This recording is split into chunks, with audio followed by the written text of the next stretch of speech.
The Seventh Tower by Garth Nix. Book 3, Aimir. Chapter 25.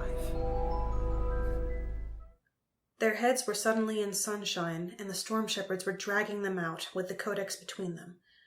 For a terrible second it seemed that the mountain had closed on their feet, and then they were free. "My shoulder! My shoulder!" Tal cried, half laughing with relief at having got out, and half crying with the pain from his arm. Mila stepped up to him, placed one hand on his shoulder, and gripped his arm with her other hand. "Ow! No!" shrieked Tal. "I said I was sorry! Don't torture—" Mila did something with both hands, and there was a loud click as Tal's arm went back in his shoulder socket. Almost instantly the pain lessened to a dull ache. "Oh," said Tal, moving it experimentally. "Thanks." "Dislocated," said Mila. She turned to Adris and grabbed a chunk of cloud roughly where his chest would be. "What happened to you?" she asked fiercely, twisting the cloud flesh. "Why did you stop blowing?" "I didn't," protested Adris. "I kept blowing, but no sound came out. It just stopped."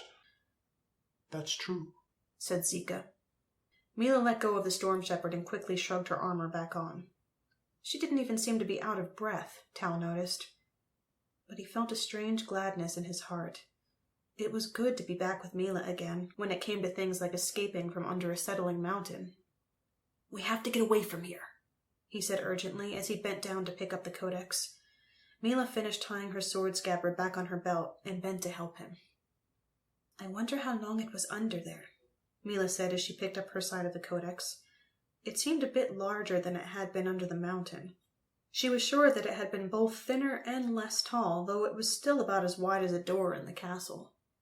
As Mila spoke, letters formed on the surface of the Codex, black against the silver luminosity. 22 years, 23 days, 14 hours, 3 minutes, and 42 seconds. "What does it say?" asked Mila. The letters were from the chosen alphabet. Even as Tal repeated the answer, the letters changed to Icecarl runes. Mila peered at them. She was not a great reader, but she had no trouble with numbers. "Who put you there?" asked Tal. "Two chosen carried me in.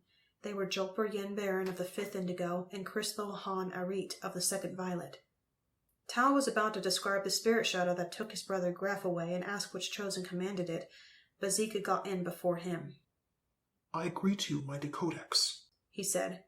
"If you were to give advice to us now, what would it be?" "Flee. Those who put me here watch carefully. We must return to the castle. I must not be recaptured by the minions of Scirocco." "Scirocco?" asked Tal. But he didn't get an answer. Mila was already lifting up her side, so he had to follow suit. Whatever words appeared on the surface of the Codex were seen only by the storm shepherds, and neither of them could read chosen script. "Quickly," Zico ordered. "to the ship. I will put you ashore as close as I can to the sunken stones." The Codex seemed a lot heavier than it had under the mountain, Tal thought as he lifted it over the side and onto the deck. Though possibly that was because he'd been scared to death. They were back out in the middle of the stream when they heard the first awful screech from the mountain. Everyone looked back. There was still a lot of dust around Cold Stone Mountain, but it was easy enough to see the thing that had made the awful, chilling call. It was circling in the air above the mountain, a long and sinuous snake thing with very long, thin wings that fluttered so quickly they were almost invisible. Its body was bright orange with black stripes, and it had a stinger on its end. Tal stared at it, and his mouth went dry. He knew what it was. He'd seen it in the Beastmaker game. It was part insect, part reptile, and could be played for temper, speed, or special.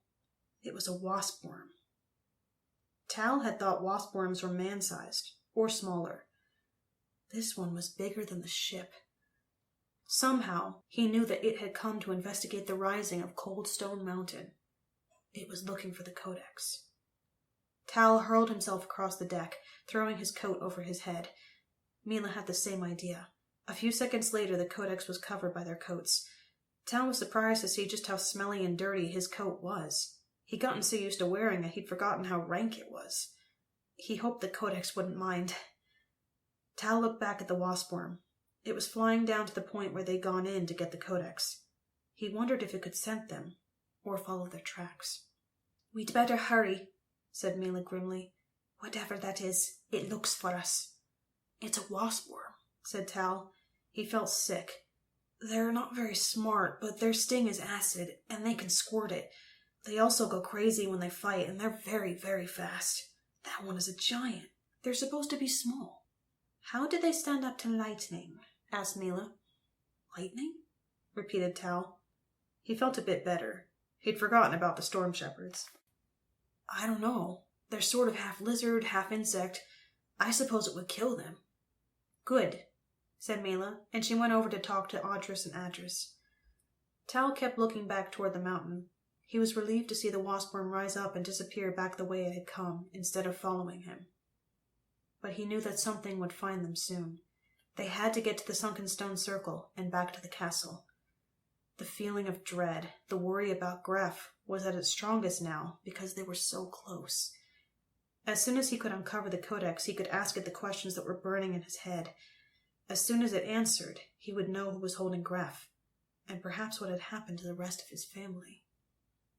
Half an hour later, they came to the farthest point south and east that the ship could go. After unloading the Codex, Zico pointed out which direction the sunken stone circle lay in, and wished them farewell from the deck of his ship. Mila clapped her fists together before the lizard to give him honor, and Tal flashed his sunstone, though guardedly in case anyone was watching from a distance. "If ever you come to Aenair again," said Zico, "you will find news of me, at least, at the place commonly called Kirshkin Corner. It is where most of my people live. Brokololo Ahahina Abek and I wish you well, daughter of Danir and son of Ramelin. I would like to talk to that Codex of yours, but I know now is not the time. Nor ever, I suppose, for we Kirshkin are sworn never to cross to your world. Farewell." Without any sign or spoken word from the small green lizard, the ship turned back into the river and sped away. Tal and Mila waved once, then picked up the Codex and began to walk. Adris and Audrus, obeying Mila's previous instructions, flew above them at different heights, keeping watch. Tal and Mila did not speak as they walked. It was an effort to carry the Codex, but that was not why they found it difficult to talk. Neither knew how to bridge the gap that had come between them. Both, in their own way, wanted to, but both were held back by what they were and how they had changed. Tal was not really a chosen anymore, and Mila was not really an Icecarl. But they did not know how to forge a new understanding or forgive each other for the things that had happened. So on they trudged in silence, pushing themselves as fast as they could through the black mud, crushed reeds, and sudden pits of bubbling black metal that Mila called galt.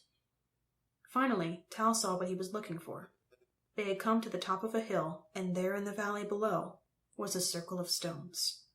A strange circle, for the stones were buried so that only the very tops showed, so they looked rather like large mushrooms from a distance. "The sunken stones!" Tal cried out, though he barely had breath to do so. He'd been there several times, and his family had once transferred back to the Dark World from here. Escape was in sight. Before they could start down the hill, Audrus called out from above them. "Look out behind!" Tal and Mila set the Codex down on its lower edge and turned to look. First they saw the waspworm, but it was not alone. 4 other, smaller waspworms flew with it, and on the ground there was almost an army of creatures, running, leaping, loping, and jumping down the previous hill. There were Vengnarls and Borzogs, and Fieldjiks, and all sorts of vicious things. There was also a man running amidst the pack. A man in the violent robes of a high chosen, sunstones winking at his neck and on his hands. "They'll catch us," said Mila, rapidly calculating the relative distance between the waspworms and themselves and to the stone circle. "No," said Tal. "We'll fly. Audrus! Adris!" He held up one hand, keeping a tight grip on the Codex with the other. Mila held up her hand too, but she said, "I thought no Ainarian could touch the Codex."